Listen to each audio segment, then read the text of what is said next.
హైదరాబాద్ కుకట్పల్లి కల్తీ కల్లు ఘటనలో మృతుల సంఖ్య పెరుగుతోంది. ఇవాళ మరో 2 చనిపోయారు. దీంతో మృతుల సంఖ్య 9కి పెరిగింది.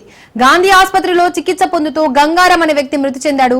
మరోవైపు కల్తీ కల్లు కేసు దర్యాప్తును అధికారులు మరింత వేగవంతం చేశారు.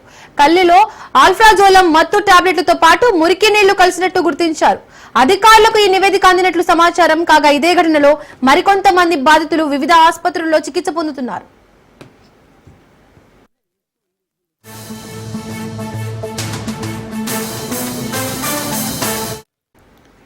ఇక కల్తీ కల్లు కేసులో ఇప్పటికే 7 నిందితులను అదుపులోకి తీసుకున్న పోలీసులు వారిని విచారిస్తున్నారు. బాలానగర్ ఎక్సైజ్ పిఎస్ లో 5 కేసులు నమోదయ్యాయి. కుకట్పల్లి కేపీహెచ్బి పిఎస్ లలో 3 కేసులు నమోదయ్యాయి.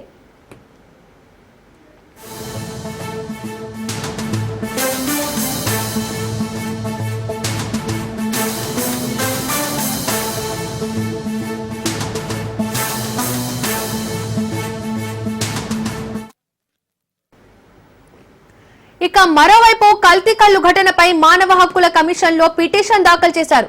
కల్తీ కల్లు మృతుల బంధువుల తరపున హెచ్ఆర్సీలో హైకోర్టు న్యాయవాది రామారావు పిటిషన్ దాఖలు చేశారు. మృతుల కుటుంబాలకు ప్రభుత్వం 10 లక్షల పరిహారం, తీవ్ర అనారోగ్యానికి గురైన బాధితులకు 5 లక్షల పరిహారం ఇవ్వాలని రామారావు పిటిషన్ లో కోరారు.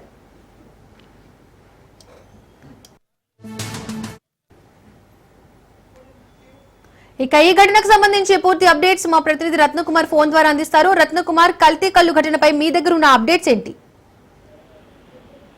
కుకట్పల్లి పరిధిలోని హైదర్ నగర్ లో ఉన్నటువంటి కల్లు కాంపౌండ్ లో కల్తీ కల్లు తాగి దాదాపు 40 మంది వరకు అనారోగ్యం పాలయ్యారు. ఇప్పటికే ఈ యొక్క ఇన్సిడెంట్ లో దాదాపు 8 మంది ప్రాణాలు కోల్పోగా ఇప్పుడు ఆ సంఖ్య 9కి పెరిగింది. గాంధీ ఆసుపత్రిలో చికిత్స పొందుతూ గంగారం అనేటువంటి వ్యక్తి తాజాగా మృతి చెందినట్లు మనకు సమాచారం అందుతోంది. దీంతో మృతుల యొక్క సంఖ్య 9కి పెరిగింది. మరోవైపున కల్తీ కల్లు ఘటనలో దర్యాప్తు ముమ్మరం చేశారు అధికారులు. అయితే ఎక్కడెక్కడైతే యొక్క కల్లు కాంపౌండ్ లో నిర్వహిస్తున్నటువంటి కుకట్పల్లి పరిధిలో ఉన్నటువంటి దాదాపు 5 కల్లు కాంపౌండ్ల నుంచి అక్కడ తయారు చేసినటువంటి కల్లు శాంపిల్స్ ను నారాయణగూడలో ఉన్నటువంటి ఎక్సైజ్ ల్యాబ్ కు పంపించడం జరిగింది. సో ఎక్సైజ్ ల్యాబ్ లో వచ్చినటువంటి రిపోర్ట్స్ అనేవి కొంత షాకింగ్ గా ఉన్నటువంటి రిపోర్ట్స్ అనేవి రావడం జరిగింది. కల్లులో మత్తు పదార్థాలను కలిపి ఆ రకంగా వాటన్నిటిని కూడా కల్తీ చేస్తూ ఇమ్మీడియట్ గా వాళ్ళు మత్తులోకి జారుకునేందుకు తగినటువంటి ఆల్ఫ్రాజోలం టాబ్లెట్లు, అలాగే ఇతర మత్తు టాబ్లెట్లు, వీటితో పాటు మురికి నీళ్లు కలిపి కల్లును తయారు చేసినట్లు కూడా గుర్తించడం జరిగింది. అయితే వీటన్నిటికి సంబంధించి ఇప్పుడు ఈ వ్యవహారం ఎలా ఉంటే దీని మీద ఖచ్చితంగా ఆరా తీసి తదుపరి నివేదికను అందించాలంటూ దానికి గల కారణాలేంటో తెలియజేయాలి అనేది ఒకవైపున ఎక్సైజ్ అధికారులను ఇటు ప్రభుత్వం ఆదేశాలు జారీ చేసింది. రాష్ట్ర వ్యాప్తంగా అన్ని కల్లు కాంపౌండ్స్ లోనూ తనిఖీలు చేపట్టి రిపోర్టు అందజేయాలంటూ కూడా ఆర్డర్స్ ను పాస్ చేసింది. దీంతో ప్రస్తుతం ఎక్సైజ్ శాఖ రంగంలోకి దిగింది. రాష్ట్ర వ్యాప్తంగా ఉన్నటువంటి కల్లు కాంపౌండ్స్ లలో తనిఖీలు చేపట్టడం జరుగుతుంది. ఎందుకంటే ఈ కల్తీ కల్లు అనేది ఇప్పుడు దాదాపు 9 మంది ప్రాణాలు కోల్పోవడానికి కారణమైనటువంటి నేపథ్యంలోనే ఇదన్నిటి మీద ఇప్పుడు ప్రభుత్వం ఫోకస్ పెట్టింది. మరోవైపున ఇది యొక్క ఇన్సిడెంట్ లో ప్రాణాలు కోల్పోయినటువంటి వ్యక్తులు ఎవరైతే ఉన్నారో వారికి సాయం చేయాలనేటువంటి డిమాండ్లు అయితే వినిపిస్తూ ఉన్నాయి. మొత్తం అందరూ పేద మధ్యతరగతికి సంబంధించినటువంటి వాళ్ళు కావడంతో మరియు కుటుంబాలు ఇబ్బందికరమైనటువంటి పరిస్థితిలో ఉన్న నేపథ్యంలోనే వాళ్లకు సాయం అందించాలనేటువంటి డిమాండ్స్ వినిపిస్తూ ఉన్నాయి. ఏది ఏమైనప్పటికీ నిర్లక్ష్యం కారణంగా డబ్బులకు ఆశపడుతూ కల్తీ పదార్థాలను తయారు చేసే వారి యొక్క సంఖ్య అనేది విపరీతంగా పెరుగుతూ ఉంది. ఈ క్రమంలోనే అటు ఆహార పదార్థాలను అలాగే పానీయాలన్నింటినీ కూడా ఇట్లా కల్తీ చేస్తూ ప్రజల ప్రాణాలతో చెలగటమడుతున్నటువంటి వారి మీద కఠిన చర్యలు తీసుకోవాలంటూ కూడా ప్రజలు డిమాండ్ చేస్తూ ఉన్నారు. ప్రస్తుతం ఈ యొక్క హైదర్ నగర్ కల్తీ కల్లు ఇన్సిడెంట్ లో 9 మంది ప్రాణాలు కోల్పోవడంతో కుటుంబాల్లో విషాద ఛాయలు కనిపిస్తున్నాయి. తాజాగా గాంధీ ఆసుపత్రిలో చికిత్స పొందుతూ గంగారం అనేటువంటి వ్యక్తి మృతి చెందగా దీని మీద ఖచ్చితంగా ఒక ఎంక్వైరీ అనేది జరగాలి అంటూ కూడా రాష్ట్ర ప్రభుత్వం ఆదేశాలను జారీ చేయడంతో ప్రస్తుతం ఎక్సైజ్ శాఖ రంగంలో దిగి రాష్ట్ర వ్యాప్తంగా ఉన్నటువంటి అన్ని కల్లు కాంపౌండ్లలో తనిఖీలు నిర్వహిస్తోంది. రత్నకుమార్, కల్తీ కల్లు ఘటనలో పదుల సంఖ్యలో బాధితులు వివిధ ఆసుపత్రుల్లో చికిత్స పొందుతున్నారు. ప్రస్తుతం వారి పరిస్థితి ఏ విధంగా ఉంది? మరోవైపున ఇప్పటికే 30 మంది బాధితులు వివిధ ఆసుపత్రులలో చికిత్స పొందుతున్నారు. అందులో 15 మంది ఇటు నిమ్స్ ఆసుపత్రిలో చికిత్స పొందుతున్నారు. వారిలో కొందరి పరిస్థితి విషమంగా ఉంది, కొందరి పరిస్థితి స్టేబుల్ గానే ఉండి కొంతమంది డిశ్చార్జ్ అయినట్లు కూడా సమాచారం అనేది అందుతోంది. ఇక గాంధీ ఆసుపత్రిలో మరికొంతమంది ట్రీట్మెంట్ తీసుకుంటూ ఉన్నారు. అక్కడ కొంతమంది పరిస్థితి విషమంగా ఉంది. ఇక వీరితో పాటు మరికొందరు వివిధ ప్రైవేట్ ఆసుపత్రులలో చికిత్స పొందినట్లు కూడా సమాచారం అందుతోంది. ఇక కల్తీ కల్లు ఇన్సిడెంట్ తర్వాత కొంతమంది తమ ఆరోగ్యం బాగానే ఉంది అంటూ మొదట ఆసుపత్రిలో చికిత్స పొంది ఆ తర్వాత ఇంటికి వెళ్ళినటువంటి నిరుపేదలు తమ యొక్క ఆరోగ్య పరిస్థితి కారణంగా ఇతర హాస్పిటల్లో ట్రీట్మెంట్ చేయించుకోలేక తీవ్ర అనారోగ్యం బారిన పడి వారు ఇళ్ల వద్ద ప్రాణాలు కోల్పోయినటువంటి ఘటన కూడా జరిగింది. సో ఇలా మొత్తం దాదాపు 9 మంది ప్రాణాలు కోల్పోయారు. మరోవైపున ఆసుపత్రులలో చికిత్స పొందుతున్న వాళ్ళు కావచ్చు, చికిత్స తీసుకోకుండా వైపున వరకున్నటువంటి పేదరికం కారణంగా కాస్త ఇటు ఆసుపత్రుల్లో చూయించుకొని ఇమీడియట్ గా ఇంటికి వెళ్ళిన తర్వాత ఆరోగ్య పరిస్థితి విషమించి ప్రాణాలు కోల్పోయినటువంటి వ్యక్తులు కూడా ఉన్నారు. సో ఈ ఇన్సిడెంట్ కు సంబంధించి మరోవైపున వారికి తగిన వైద్య సహాయం అనేది అందించాలంటూ కూడా ఇప్పటికే మంత్రి జూపల్లి నిమ్స్ హాస్పిటల్ కు చేరుకొని ఆయన తెలియజేయడం జరిగింది. వైద్య అధికారులను నిమ్స్ ఆసుపత్రి వర్గాలు కూడా స్పష్టం చేయడం జరిగింది. అలాగే గాంధీ ఆసుపత్రిలో చికిత్స పొందుతున్న వారి యొక్క ఆరోగ్య పరిస్థితిని కూడా ఎప్పటికప్పుడు అడిగి తెలుసుకున్నట్లు కూడా మనకు సమాచారం అందుతుంది. మరోవైపున వైద్య ఆరోగ్య శాఖ మంత్రి దామోదర రాజనరసింహ సైతం ఆయన ఆసుపత్రులకు వెళ్లి చికిత్స పొందుతున్న వారిని పరామర్శించడం జరిగింది. ప్రస్తుతం ఆసుపత్రుల్లో చికిత్స పొందుతున్న వారి పరిస్థితి, కొంతమంది పరిస్థితి స్టేబుల్ గా ఉంటే కొంతమంది ఆరోగ్య పరిస్థితి ఇంకా విషమంగానే ఉన్నట్లు, కొంతమంది ఇబ్బందికరమైనటువంటి పరిస్థితుల్లోనే ఉన్నట్లు కూడా సమాచారం అందుతోంది. రత్నకుమార్, అయితే కల్తీ కల్లు మృతులకు ప్రభుత్వం ఏమైనా ఎక్స్గ్రేషియా ప్రకటించే అవకాశం ఉందా?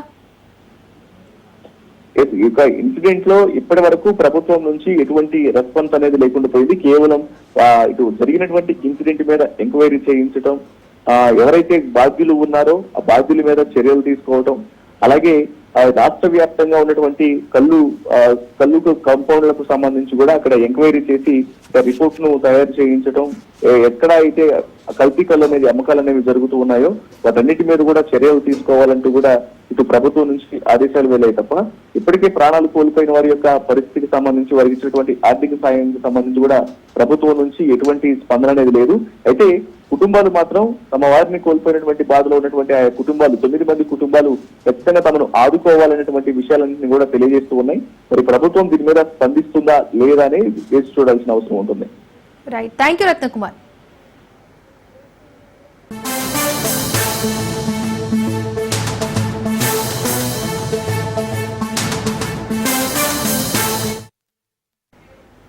అంతర్జాతీయ అంతరిక్ష కేంద్రంలో ఉన్న భారత వ్యోమగామి శుభాంశు శుక్లా బృందం ఈ నెల 14న భూమికి తిరిగి రానున్నారు. శుభాంశు శుక్లా దాదాపు 2 వారాలుగా IIS లో ఉన్నారు. ఇప్పటి వరకు 230 సూర్యోదయాలు చూసిన శుభాంశు 96.5 లక్షల కిలోమీటర్ల దూరం ప్రయాణించారు. జూన్ 25న IIS లో ల్యాండ్ అయిన శుభాంశు శుక్లా అనేక పరిశోధనలు చేస్తున్నారు. నాసా నుండి క్లియర్ డైరెక్షన్స్ వెళ్లిన తర్వాత త్వరలోనే భూమికి తిరిగి రానుందని శుభాంశు శుక్లా బృందం వెల్లడించారు.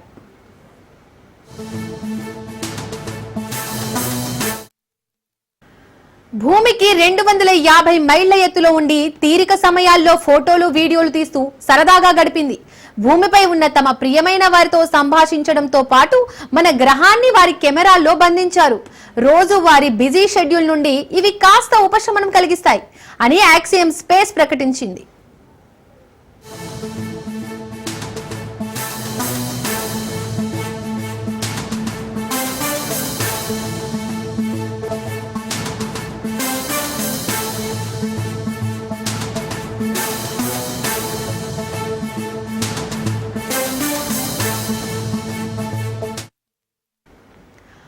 అంతర్జాతీయ అంతరిక్ష కేంద్రంలో ఉన్న భారత వ్యోమగామి శుభాంశు శుక్లా బృందం ఈ నెల 14న భూమికి తిరిగి రానున్నారు. శుభాంశు శుక్లా దాదాపు 2 వారాలుగా ISS లో ఉన్నారు. ఇప్పటి వరకు 230 సూర్యోదయాలు చూసిన శుభాంశు 96.5 లక్షల కిలోమీటర్ల దూరం ప్రయాణించారు. జూన్ 25న ISS లో ల్యాండ్ అయిన శుభాంశు అనేక పరిశోధనలు చేస్తున్నారు. నాసా నుండి క్లియర్ డైరెక్షన్స్ లో వెళ్లిన తర్వాత త్వరలోనే భూమికి తిరిగి రానుంది శుభాంశు శుక్లా బృందం.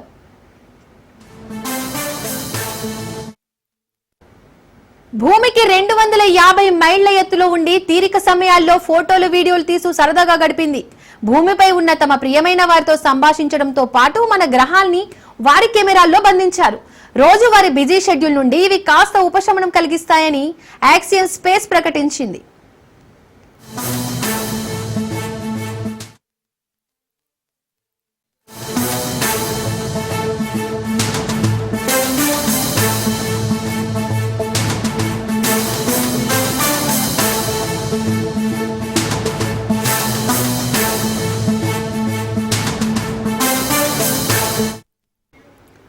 టెస్లా కార్లు ఇప్పుడు దేశ ప్రజల్ని ఆకర్షించడానికి సిద్ధమవుతున్నాయి. ఈ నెల 15న ముంబైలో మొదటి షోరూం ప్రారంభించి తదుపరి ఢిల్లీలో కూడా తమ ప్రత్యేకతను చాటుకోవాలని చూస్తోంది. చైనాలోని మోడల్ Y వాహనాలు ఇప్పటికే మన దేశంలో అడుగుపెట్టాయి. అయితే ఈ వాహనాల ధరలు ఇప్పుడు సాధారణ ప్రజలకు అందుబాటులో ఉంటాయా లేదా అనేది ఆసక్తికరమైన ప్రశ్న. అంతేకాదు ఎలక్ట్రిక్ వాహనాల విపణిలో టెస్లా ఎంత ప్రభావం చూపించగలదో చూడాలి.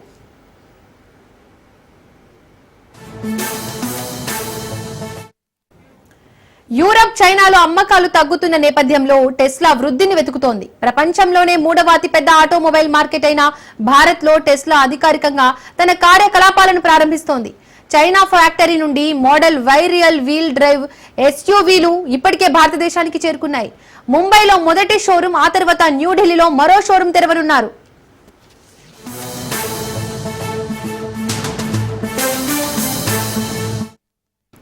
చెప్పాలంటే భారత్ లో ఎలక్ట్రిక్ వాహనాల అమ్మకాలు ఇంకా తక్కువగానే ఉన్నాయి.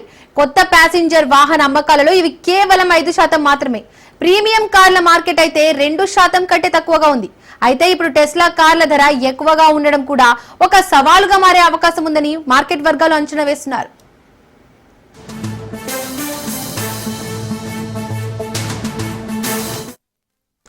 ఇక ఈ అంశానికి సంబంధించి మరిన్ని డీటెయిల్స్ మా ప్రతినిధి సైదులు ఫోన్ ద్వారా అందిస్తారు. సైదులు, టెస్లా కార్ల అమ్మకానికి సంబంధించి డీటెయిల్స్ ఏంటి?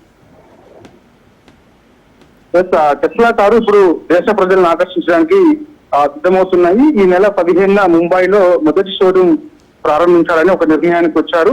తదుపరి కూడా ఢిల్లీలో కూడా తమ ప్రత్యేకతను చాటుకోవాలని చూస్తుంది. చైనాలోని మోడల్ Y వాహనాలు ఇప్పటికే మన దేశంలో అడుగు పెట్టాయి కాబట్టి సో ఈ వాహనాల ధరలు ఇప్పుడు సాధారణ ప్రజలకు అందుబాటులో ఉంటాయా లేదా అనేది కూడా కొంత ఆసక్తికరంగా మారినటువంటి అంశం. ఎందుకంటే టెస్లా కార్లు ఓన్లీ బడాబాబులకు మాత్రమే, అంటే పెద్ద పెద్ద పారిశ్రామికవేత్తలకే పరిమితం అవుతుందా, లేదంటే కొంత ఎవరైతే కొంత కారు కొనే సామర్థ్యం ఉంటుందో, కనీసం ఒక 50 లక్షల నుంచి ₹1 కోటి వరకు కూడా పెట్టే సామర్థ్యం ఉన్న వాళ్ళు మన దేశంలో అత్యధికంగా మంది ఉన్నారు కాబట్టి సో వారికి కూడా అందుబాటులో ఉంటుందా, లేదంటే బడాబాబులు కొంతమందికి మాత్రమే అందుబాటులో ఉంటుందనేది కూడా ఇప్పుడు ప్రశ్న. కాబట్టి సో ఏదేమైనా సరే టెస్లా కంపెనీ మాత్రం భారతదేశంలో తొలిసారి అడుగు పెట్టబోతున్నట్టుగా కూడా మనకి తెలుస్తుంది. దానిలో భాగంగా మొదటి షోరూం ముంబైలో పెట్టాలని చెప్పేసి భావిస్తున్నారు. సో ఈ నెల 15న తారీఖు అంటే డేట్ కూడా ఫిక్స్ అయింది. అంటే ఈ నెల 15న టెస్లా షోరూం ప్రారంభం అవుతున్నట్టుగా కూడా చెప్తున్నారు. దేశవ్యాప్తంగా కార్ల విక్రయాలు ప్రారంభించిన టెస్లా సో ఇక చైనాలోని షాంఘై నుంచి వాటిని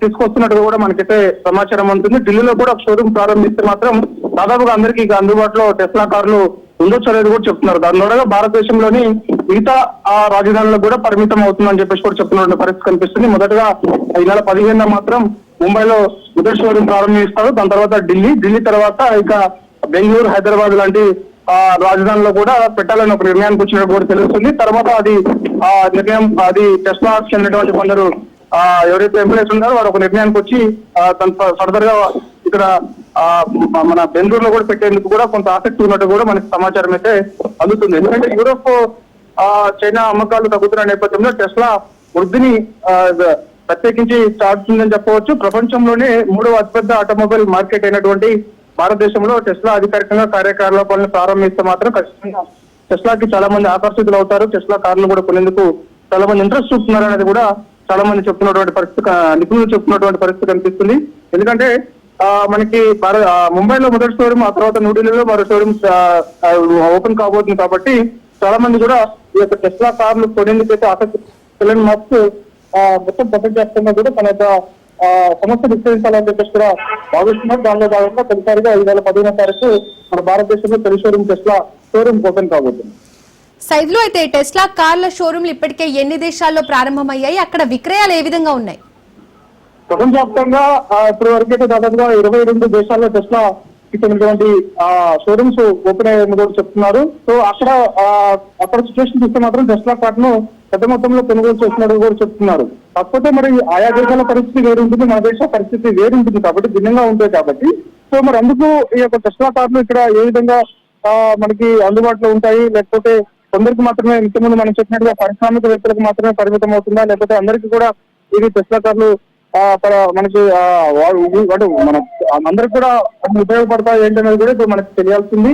ఎందుకంటే ఇప్పుడు ప్రపంచవ్యాప్తంగా ఆయన అనేక దేశాల్లో యొక్క సంస్థను టెస్లా షోరూమ్లు ఓపెన్ చేస్తున్నప్పటికీ అంతటా కూడా బాగానే ఉన్నప్పటికీ కూడా మన భారతదేశంలో ఏ విధంగా ఉండబోతుంది అనేది కూడా ఇప్పుడు ప్రశ్న. కాబట్టి సో ఏదేమైనా ఈ నెల 15వ తారీఖు మాత్రం ఆయన టెస్లా షోరూమ్ ఎలాన్ మస్క్ మన దేశంలో ఒక షోరూమ్ ముంబైలో ప్రారంభించబోతున్నారు. ఆ రోజు ఎలాన్ మస్క్ కూడా ముంబైకి వస్తారని చెప్పేసి కూడా మనకైతే సమాచారం అందుతుంది. సరే వస్తారా తెలియదు, కానీ టెస్లా కార్లు మాత్రం భారతదేశంలో ఏ విధంగా విక్రయాలు ఉంటాయి అనేది కూడా మనకి తర్వాత షోరూమ్ ఓపెన్ అయిన తర్వాత తెలిసే అవకాశం అయితే ఉంటుంది. సైద్లు, ఈ టెస్లా కార్ల షోరూమ్స్ ముంబై, ఢిల్లీలోనే కాకుండా ఇంకా వేరే మెట్రో సిటీస్ లో విస్తరించే అవకాశం ఉందా? ఖచ్చితంగా ఇతర ప్రధాన నగరాల్లో కూడా ఈ యొక్క షోరూమ్స్ విస్తరించే అవకాశం స్పష్టంగా ఉన్నట్టుగా కూడా తెలుస్తుంది. ఎందుకంటే మొత్తం బెంగళూరు, హైదరాబాద్ లో మిగిలిన 2 షోరూమ్లు కూడా మొత్తం భారతదేశంలో 4 షోరూమ్లు పెట్టాలని చెప్పేసి టెస్లా భావిస్తుంది. దానిలో భాగంగా మొదటిగా ముంబై, తర్వాత ఢిల్లీ, తర్వాత బెంగళూరు, తర్వాత హైదరాబాద్ లో షోరూమ్స్ ఓపెన్ చేయాలని చెప్పేసి కూడా టెస్లా భావిస్తుంది. రైట్ సైద్లు, thank you.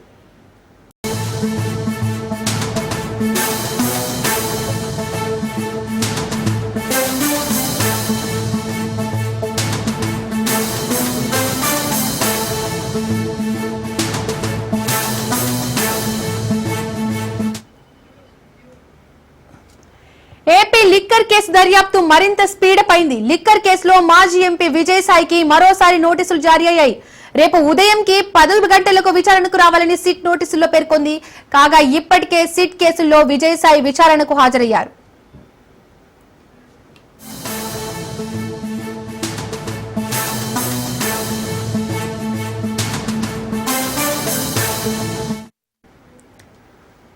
AP liquor case దర్యాప్తు మరింత స్పీడప్ అయింది. లిక్కర్ కేసులో మాజీ ఎంపీ విజయసాయికి మరోసారి నోటీసులు జారీ అయ్యాయి. రేపు ఉదయం 10 గంటలకు రావాలని సిట్ నోటీసుల్లో పేర్కొంది. కాగా ఇప్పటికే లిక్కర్ కేసులో విజయసాయి విచారణకు హాజరయ్యారు. ఇక ఈ అంశానికి సంబంధించి మరిన్ని డీటెయిల్స్ మా AP bureau chief Kranti phone ద్వారా అందిస్తారు. క్రాంతి, ఏపీ లిక్కర్ కేసులో విజయసాయిని తిరిగి విచారణకు మళ్ళీ అడిగారు, దానికి సంబంధించి డీటెయిల్స్ ఏంటి? మద్యం కుంభకోణానికి సంబంధించి కూటమి ప్రభుత్వం ఏర్పడిన తర్వాత గత ప్రభుత్వ హయాంలో జరిగిన మద్యం కుంభకోణానికి సంబంధించి దర్యాప్తు వేగవంతం చేసిందని కూడా చెప్పుకోవచ్చు. ఈ నేపథ్యంలోనే గతంలో ఎవరైతే ఈ మద్యం కుంభకోణానికి సంబంధించి కీలకంగా వ్యవహరించారు, అటు రాజకేశ్ రెడ్డి కావచ్చు, అప్పటి ముఖ్య కార్యదర్శిగా ఆ శాఖకు సంబంధించి ముఖ్య కార్యదర్శిగా ఉన్న రజిత్ భార్గవ్, వీళ్ళందరికీ సంబంధించి కూడా ఇప్పటికే నోటీసులు జారీ చేయడం జరిగింది. అదేవిధంగా రాజకేశ్ రెడ్డితో పాటు మరికొంతమంది అరెస్ట్ చేసి ప్రస్తుతం కస్టడీలో ఉన్న పరిస్థితి అయితే ఉంది. అయితే రజిత్ భార్గవ్ కి సంబంధించి కూడా సిట్ అధికారులు నోటీసులు ఇవ్వడం జరిగింది. తను అనారోగ్య కారణాలతో హాజరు కాలేనంటూ కూడా సిట్ అధికారులకి రజిత్ భార్గవ్ సమాచారం ఇచ్చారు. ఇక విజయసాయి రెడ్డి గత ప్రభుత్వ హయాంలో కొంత కీలకంగా ఉన్నారు. A2గా కూడా సంబంధించి పిలిచే వాళ్ళు జగన్ తర్వాత విజయసాయి రెడ్డి ఆ పార్టీలో కొంత కీలకంగా వ్యవహరించిన పరిస్థితి అయితే ఉండేది. తాజాగా కొన్ని వైసీపీ పార్టీ అధికారం కోల్పోవటం, సాయిరెడ్డి కూడా వైసీపీని వదలటం కూడా జరిగింది. ఈ నేపథ్యంలోనే ఇప్పటికే సిట్ అధికారులు గతంలో జరిగిన మద్యం కుంభకోణానికి సంబంధించి విజయసాయి రెడ్డిని 2 సార్లు విచారణకి పిలవడం జరిగింది. అటు విజయసాయి రెడ్డి కూడా 2 సార్లు విచారణకి హాజరయ్యి తనకి తెలిసిన సమాచారం మొత్తం కూడా సిట్ అధికారులకి తెలియజేశాను. కాబట్టి భవిష్యత్తులో ఈ మరిన్ని సార్లు పిలిచినా గానీ వచ్చి సిట్ అధికారుల ముందు హాజరవుతారంటూ కూడా విజయసాయి రెడ్డి స్పష్టం చేయడం జరిగింది. తాజాగా సిట్ అధికారులు మరొకసారి విజయసాయి రెడ్డికి నోటీస్ ఇవ్వడం జరిగింది. రేపు ఉదయం 10 గంటలకి సిట్ కార్యాలయానికి విచారణకి హాజరు కావాలి అంటూ కూడా సిట్ అధికారులు విజయసాయి రెడ్డికి నోటీసులు ఇచ్చిన నేపథ్యంలో రేపు ఉదయం 10 గంటలకి విజయసాయి రెడ్డి విజయవాడలో ఉన్న సిట్ కార్యాలయానికి హాజరయ్యే అవకాశం ఉంది. ఇప్పటికే అటు మద్యం కుంభకోణానికి సంబంధించి అనేక విషయాలపైన అటు విజయసాయి రెడ్డికి సంబంధించి కొంత విచారించి అదేవిధంగా సమాచారాన్ని రాబట్టినట్టు కూడా కొంతమేర సమాచారం ఉన్న నేపథ్యంలో అటు విజయసాయి రెడ్డికి సంబంధించి గతంలో ఏవైతే లిక్కర్ స్కామ్ కు సంబంధించి ఎవరెవరు ముఖ్యంగా వ్యవహరించారో అటు రాజకేశ్వర రెడ్డి కావచ్చు, సజ్జల రామకృష్ణారెడ్డికి సంబంధించి సజ్జల భార్గవ రెడ్డి కావచ్చు, ధనంజయ రెడ్డి ఇలాంటి వ్యక్తులందరూ కూడా ఒక 7 అంచెల వ్యవస్థని తయారు చేసి దాని ద్వారా హవాలా రూపంలో ఈ నగదు అంతా కూడా ఇతర దేశాలకి తరలించారనేది ప్రస్తుతం సిట్ అధికారులు ప్రధానంగా ఉపయోగం. దానికి సంబంధించిన ఆధారాలు కూడా సేకరిస్తున్న పని అయితే ఉంది. ఈ నేపథ్యంలోనే మరొకసారి విజయసాయి రెడ్డిని అధికారులు విచారణకి హాజరు కావాలని నోటీసులు ఇవ్వడం కూడా జరిగింది. రేపు ఉదయం 10 గంటలకి సిట్ అధికారుల ముందు విజయసాయి రెడ్డి హాజరయ్యే అవకాశం అయితే ఉంది. క్రాంతి, ఇదివరకు విచారణలో ఎలాంటి సమాచారం రాబట్టారు సిట్ అధికారులు? ఇక ఈ విచారణలో ఎలాంటి అంశాలపై ప్రశ్నించే అవకాశం ఉంది? అయితే గత 2 సార్లు కూడా విజయసాయి రెడ్డి సిట్ అధికారులకు సంబంధించిన విచారణకి హాజరవడం జరిగింది. అప్పుడు ఈ ప్రధానంగా అసలు ఈ మద్యం కుంభకోణానికి సంబంధించి అప్పటి ప్రభుత్వంలో కీలకంగా ఉన్నారు కాబట్టి సాయి రెడ్డికి ఏం తెలుసు, గతంలో ఈ కుంభకోణానికి సంబంధించి కీలకమైన వ్యక్తి అటు రాజకేశ్వర రెడ్డి అంటూ కూడా బహిరంగంగానే విజయసాయి రెడ్డి స్పష్టం చేయడం జరిగింది. కాబట్టి రాజకేశ్వర రెడ్డితో పాటు ఇంకా ఎవరెవరు ఇన్వాల్వ్ అయి ఉన్నారు, దీన్ని ఏ రకంగా ఈ కుంభకోణాన్ని నడిపించారు, దాంతో పాటు ఈ కుంభకోణానికి సంబంధించి అప్పుడు డిస్టిలరీలకు సంబంధించి బెదిరించి మరి డిస్టిలరీల్ని అటు వైసీపీ మద్దతుదారులకి కట్టబెట్టిన పరిస్థితి ఉంది. కాబట్టి దానికి సంబంధించిన వివరాలు కావచ్చు, అదేవిధంగా ఆర్థిక లావాదేవీలకి సంబంధించి మద్యం కుంభకోణానికి సంబంధించి ఏ రకంగా ఎక్కడి నుంచి ఎక్కడికి తరలించారు, అదేవిధంగా ఎన్నికల సమయంలో ఎలాగా ఈ నగదులకు సంబంధించి అభ్యర్థులకు చేరవేశారు, ఇలాంటి పలు రకాలైన అంశాలకి సంబంధించి అటు విచారణలో భాగంగా విజయసాయి రెడ్డిని ప్రశ్నించినట్టు కూడా తెలుస్తుంది గతంలో.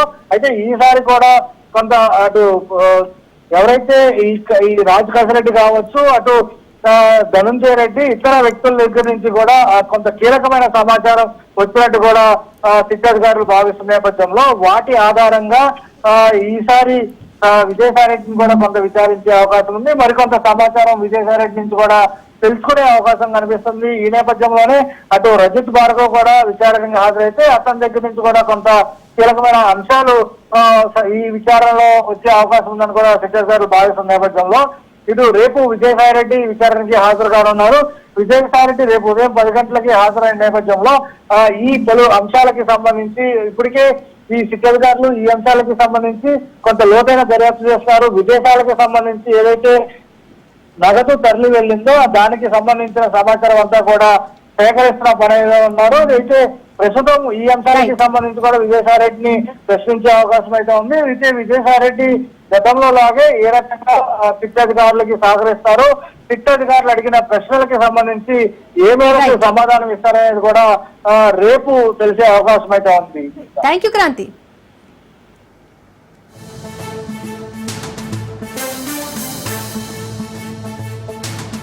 రైట్, సూర్యాపేట జిల్లా మునగాల మండలం నేలమర్రి గాజుల మల్కాపురం రహదారిని వారం రోజుల క్రితం నిర్మించారు. 82 లక్షల రూపాయలతో నిర్మించిన ఈ రహదారి నాణ్యతను చూసి వాహనదారులు ముక్కున వేలేసుకుంటున్నారు. నాసి రకం పనులతో గుత్తేదారు జేబులు నింపుకుంటున్నారు. కానీ తారు ఎప్పటికప్పుడే పైకి లేస్తోంది. రహదారికి ఇరువైపులా మట్టి పోయకపోవడంతో చివరి భాగాల్లో కేకు మాదిరిగా లేచిపోయింది. నాసి రకం పనులు చేసిన గుత్తేదారుడిపై చర్యలు తీసుకోవాలని గ్రామస్తులు వాహనదారులు డిమాండ్ చేస్తున్నారు.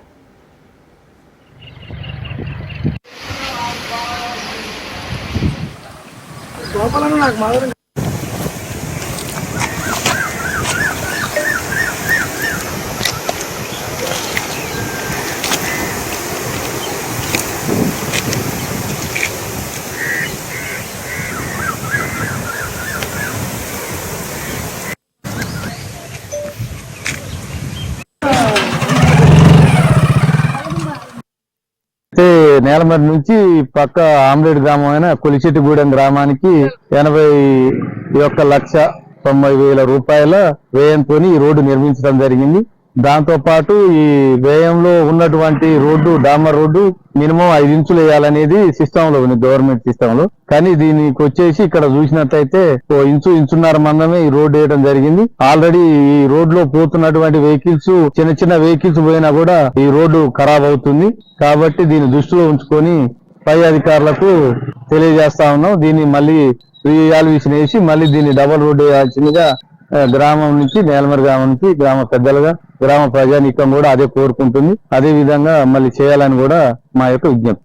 సూర్యాపేట జిల్లా మునగాల మండలం నేలమరి గ్రామం మాది. నా పేరు గుడ్పూడి శ్రీనివాస్. ఈ నేలమరి నుంచి కొలిచెట్టు వరకు రోడ్డు తార్ రోడ్డు వేసింది. తార్ రోడ్డు కాంట్రాక్టర్లు మామూలుగా ఘోరంగా ఇంచున్నర మంది ఉంది. దీని దానికి బేస్ ఒక మామూలుగా బేట్లు వేసిపోతుంది. దానికి లేపంగా లేదు, ఘోరంగా ఉంది. ఈ సంవత్సరం కూడా ఉన్నట్టుంది ఈ రోడ్డు. పై అధికారులు స్పందించి దీన్ని తక్షణమే చర్యలు తీసుకొని ఈ రోడ్డు